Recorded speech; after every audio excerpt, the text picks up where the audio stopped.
Japan is, I know I'm repeating myself, but anyway, it's 5,400 miles from Northern California, which is where I saw those boats up on the beach. 8,690 kilometers or 4,692 nautical miles. This will kind of give you an idea of the scope of the earthquake that caused the tsunami. Because there's really nothing to stop the water once it starts moving. But that tsunami, the warning for the West Coast, went from Alaska all the way down to Baja. I don't think San Diego actually got, or even Los Angeles, got any real heavy waves, but Northern California certainly did. And like I said, Crescent City is up there near Oregon, so that's a lot of water for a little tiny harbor. And I was just so impressed with just the scope of it, because it's just such a big one. It's such a big number, 5,400 miles. That is just astronomical, because you can't picture 5,400 miles. You don't really have a scale to work with. And when you see the devastation that's left of what was, in essence, really small waves. I mean, the water did not come past the highway, but it pushed all those boats up onto the beach, basically.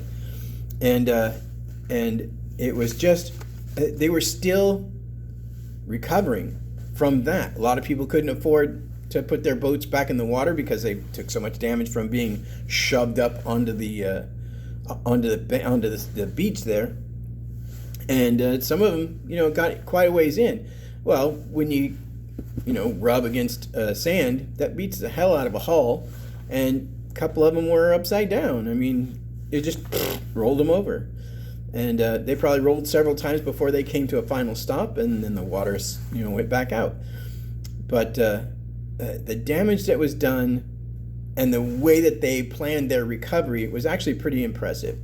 A lot of boats didn't have that level of insurance, which is not unusual. I mean, your boat's destroyed in essence, or at the very least, you have to replace, several feet of planking and masts, engines, rudders, those kind of things.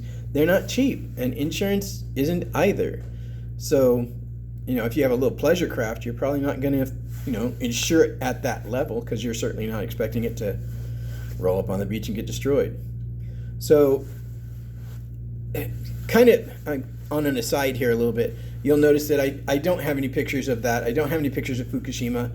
I don't have any pictures of the devastation that occurred in Japan or here or even in Hawaii. They took some damage as well. That water just goes this way. It just goes out from a single point. So it's like dropping a rock in the water and watching the ripples. It's that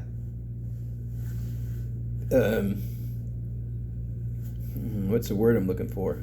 It's anyway, you understand the picture. But the reason I don't have pictures is because I'm doing this on my phone, as evidenced by I keep moving my hands out of the picture. But if you don't remember, or if you weren't cognizant of it, if you were 4, 5, 6 years old at the time, now you're 28, you should go look at those pictures. You should understand the level of power that can be generated by Mother Earth and what she can do with what she has. It's quite impressive. Anyway, that's all I got for you. I know it's a real short story, but I got it past the level of short. So thanks again for watching. I really do appreciate it. I am going to start focusing on this a little bit better and really start pushing my stuff out on Facebook, on my Facebook page, and in not Audible, Spotify. So hopefully you'll be able to get all of those things, and I will put links to all of that probably on my Facebook page, because it's easier for me to do it that way than it is for me to do it here on this platform. I am actually looking for an editor of sorts who can help me do that, because I really don't have a great deal of time to sit down and focus on this and push it to all the platforms that I would like to push it to. So if you know an editor, or you are an editor, or you want to be an editor, because I don't edit these at all, but if you can put together a front and a back, maybe a mini theme song or something, just like 12 or 16 bars, something like that, talk to me. Send me a message. I actually read them when I get them. So if I'm very, very lucky, I would really appreciate it if you'd do that. Y'all have a great day. Live long, fight hard, win the day. See ya!